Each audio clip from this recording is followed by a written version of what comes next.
Mekdoul Louardi. Vous désirez garder la nationalité française? Oui, monsieur. Très bien.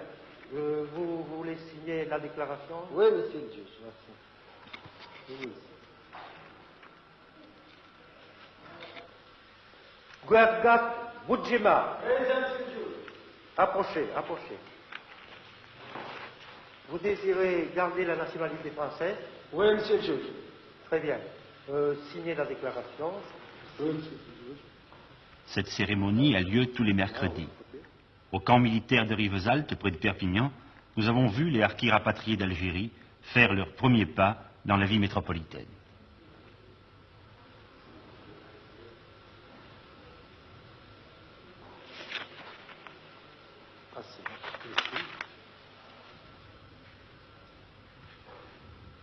C'est long, 2 signatures.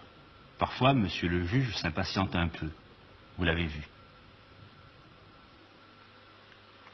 Voici le récépissé de la déclaration que vous venez de souscrire. Ne me Merci, regardez pas. monsieur le juge. Dès que votre femme est là.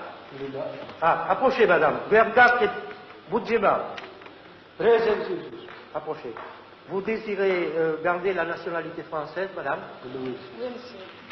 Bon, tenez, je vais vous délivrer le récépissé de la déclaration que vous savez signer. Vous savez signer? C'est comme ça. Hein? C'est comme ça. Non, restez pas. Bon, ça ne fait rien. Voici le récépissé de la déclaration, madame. Voilà. Vous pouvez vous retirer, monsieur. Je vous remercie. Vous pouvez partir. Aoucha! C'est fini. L'arbitre, c'est fini, c'est fini. Est-ce que vous désirez garder la nationalité française? Oui, monsieur le juge. Oui, monsieur le juge. Oui, monsieur le juge. Oui, monsieur le juge. Et votre femme? Voulez-vous lui? Oui, monsieur le juge. Alors ça y est, vous êtes... Je suis français. Vous êtes français. Oui. Votre femme aussi. Moi et ma femme. Est-ce que ça veut dire que vous ne vous sentez plus algérien? Non, non, non, non, pas du tout. Plus du tout. Non. Je sens bien que je suis français pour le moment. Français. Et vous pensez que vous ne regretterez jamais l'Algérie? Jamais, jamais, jamais. Jamais. C'est votre pays natal pourtant. Oui. J'en avais marre, j'en avais jusqu'ici, l'Algérie. Alors maintenant, je pense plus à l'Algérie. Fini. Ne plus penser à l'Algérie, être français, ces phrases-là entendues un peu partout dans le camp n'étaient pas un constat, bien sûr. Seulement un souhait exprimé au présent dans l'espoir qu'il se réalisera plus vite. Le temps qu'il y faudra, c'est le problème actuel des anciens harkis. Et c'est aussi notre problème, puisque nous les avons pris en charge. Le camp, mis sur pied et dirigé par les militaires, a d'abord comme rôle de recevoir et d'héberger les familles de harkis. L'argent qu'elles touchent de l'État, sous forme de primes de secours, est entièrement converti en nourriture, linge et vêtements. Tout cela marche à merveille.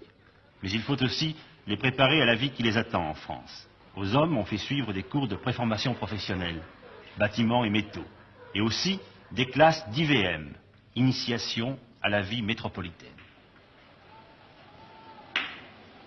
J'arriverai demain en gare de Perpignan à midi. Viens me chercher avec un taxi. Voyez, on va essayer d'écourter le texte. Parce que plus il y a de mots, plus le télégramme est cher. Hein? Alors, là-dedans, on va enlever les mots inutiles. Hein? J'arriverai. Pourquoi? Parce qu'il y aura le nom de l'expéditeur. Hein? Qui sait que c'est lui? Alors, on enlève le J. Aux femmes, on fait suivre des cours de travaux ménagers. Il faut apprendre à se servir d'un fer électrique, d'une machine à coudre. Il faut aussi apprendre à parler et à lire en français. Apprendre à lire pour une femme arabe, c'est un événement grave. C'est acquérir ce droit effrayant de penser, de réfléchir, de se mêler aux problèmes qui ne sont pas immédiatement ceux du foyer. Beaucoup, la plupart, ne s'y risquent pas. Ici, ce sont les femmes âgées qui viennent. Je ne dis pas le plus volontiers, mais avec le moins d'appréhension, de répugnance. Les jeunes n'osent pas.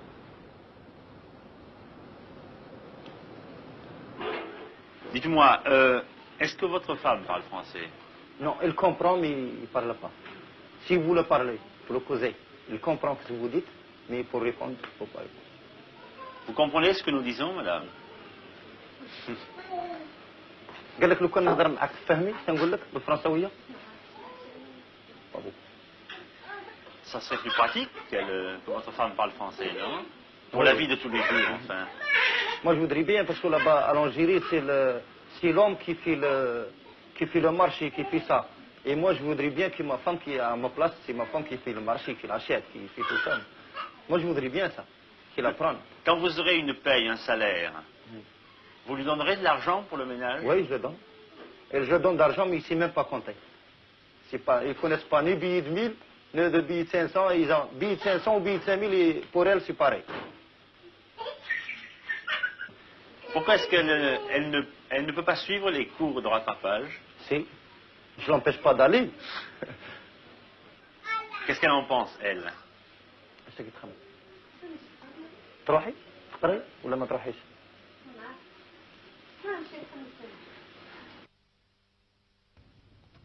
Le ministère des rapatriés a installé dans le camp une antenne civile pour le reclassement des adultes. On y reçoit les demandes des employeurs métropolitains qu'on transmet à mesure aux intéressés. Je te convoquerai. Ça va. Tiens. Ensuite, tu es libre. Vas-y. Le suivant. Les problèmes ne manquent pas. Voici un exemple. Bouffal. Amran. Ouais. Tu veux alors aller dans l'Ariège, dans une carrière de pierre? Oui. Hein? Oui. J'ai une place. On te paye 206 francs de l'heure. Meeting ou 7 francs et ça. Ouais. Ça va? Ouais. Hein? Ouais. Et tu auras un logement. Ouais. Qui se compose de 2 pièces. Ça va? Ouais, ça Tu es va. d'accord? Hein? Il dit oui, tout paraît réglé. Maintenant, suivez bien ce qui se passe. Donc, tu avais un plaisir de faire un homme et marcher avec moi? Ah, tu veux qu'il y en ait un autre avec toi? Oui, avec la femme, c'est tout. Le deux. Les 2? Oui. Pourquoi tu veux pas partir tout seul? Mais si moi je n'ai pas la femme, alors j'en ai les ouais. enfants. Qu'est-ce qu'il a? Il parle de femmes, d'enfants. Ce n'est pas très clair. En tout cas, le responsable derrière son bureau ne comprend pas. Ce qu'il retient, c'est que Boulaf Amran ne veut pas partir seul. Ben, écoute, quand tu arriveras là-bas, tu verras le patron. Oui. S'il a une autre place, Oui. hein, Oui. tu me la demandes, puis j'enverrai un autre de tes camarades. Oui. Tu lui donnes le nom, Oui. hein, Oui. et je l'enverrai plus tard. Mais moi, pour les enfants. Non, ce n'est pas ça. Ce que Boulaf Amran essaie d'expliquer, c'est que sa femme n'est pas là, qu'il a 3 enfants à sa charge, et qu'il ne peut partir que si la femme d'un autre harki s'occupe de ses enfants à lui, pendant qu'il sera dehors à travailler. Ils vont faire un plaisir, faire un homme, marcher avec moi. Un homme, il est marié. Oui. Alors la femme, il faut savoir... Qui pourra s'occuper évidemment de tes Voilà. enfants. Alors si moi avec l'homme l'autre, alors je travaille.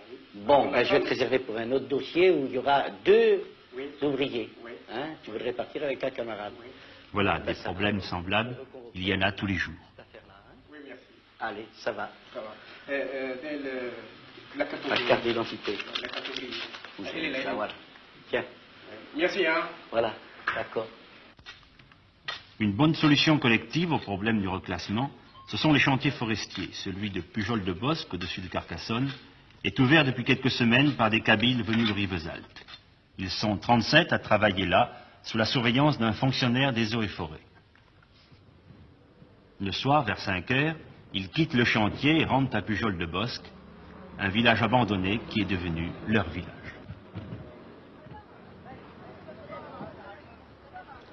Ils s'installent peu à peu. On a refait pour eux une école, les adductions d'eau, les murs et les toits de 37 maisons, puisqu'il y avait 37 familles à reloger.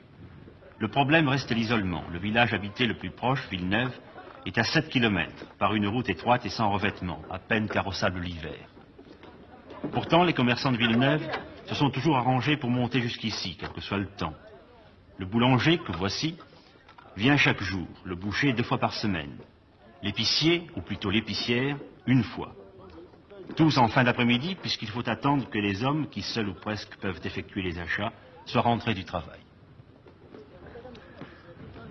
Le capitaine Boyer et l'adjudant-chef Vergès, qu'il va rejoindre, sont les responsables militaires du pays. Ils vont s'effacer bientôt devant l'autorité civile, c'est-à-dire devant monsieur le maire de Villeneuve, qui a Pujol-de-Bosc dans sa commune. C'est une expérience un peu particulière pour un maire de France d'avoir administré des musulmans, non? Oui, au début c'était un petit peu, ça m'a un peu gêné en somme, parce que ce sont des gens qui sont de notre forme, quoi, de notre civilisation que nous, peut-être, de notre mentalité. Alors, au début, mais en fait, je m'y suis très bien habitué, quoi, ce sont des gens très sympathiques. Au fond, avant l'arrivée des musulmans à Pujol-de-Bosc, vous n'aviez plus d'administré ici, si? Il n'y avait qu'un seul berger qui était dans le village. C'était le dernier habitant du pays? C'était le dernier, oui, pratiquement. Et depuis, vous en avez combien de plus, par conséquent? 190 actuellement. Et on espère en recevoir quelques-uns de plus, qui portera l'effectif à 250. Enfin, ça vous a fait plaisir? Oui. C'était un pays où j'avais beaucoup de souvenirs, hein, et j'avais un peu mal au cœur de voir toutes ces maisons tomber en ruine. Ouais. Ben, de les revoir quand même retapées comme ça, hein. C'est un village qui a repris, quoi, une vie tout à fait normale, quoi, avec toute cette jeunesse, quoi, toute cette école.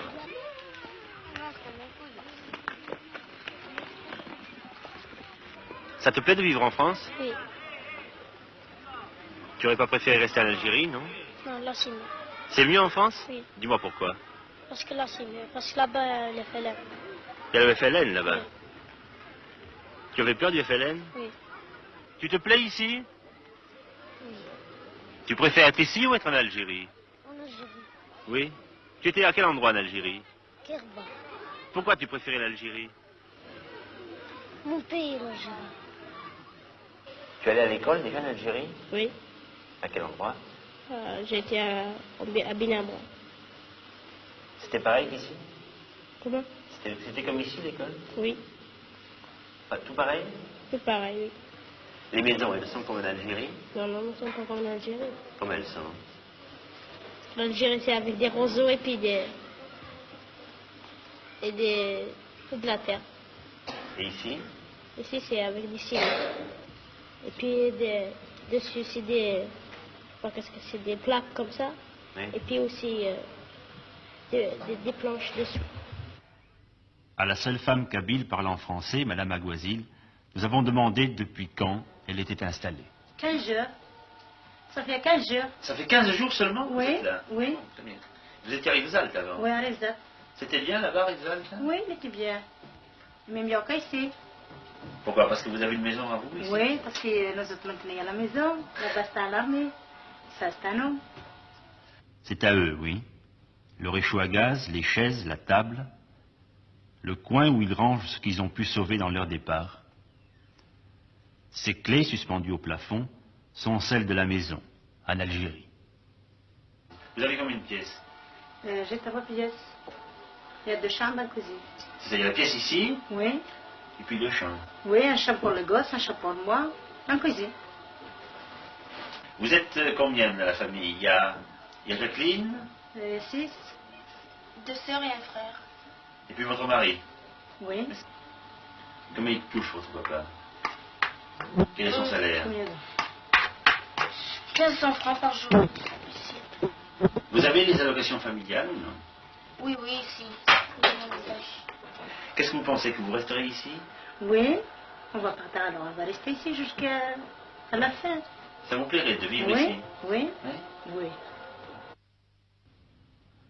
Aujourd'hui, en France, il y a 28 villages semblables à Pujol-de-Bosc, habités par ceux qu'on appelait naguère les Harkis. Il y en aura 70 d'ici la fin septembre. Ici, à Pujol, 3 enfants sont nés depuis le début du printemps. L'un s'appelle Mazouni, les autres Jacques et Gisèle. Ce sont les premiers prénoms français.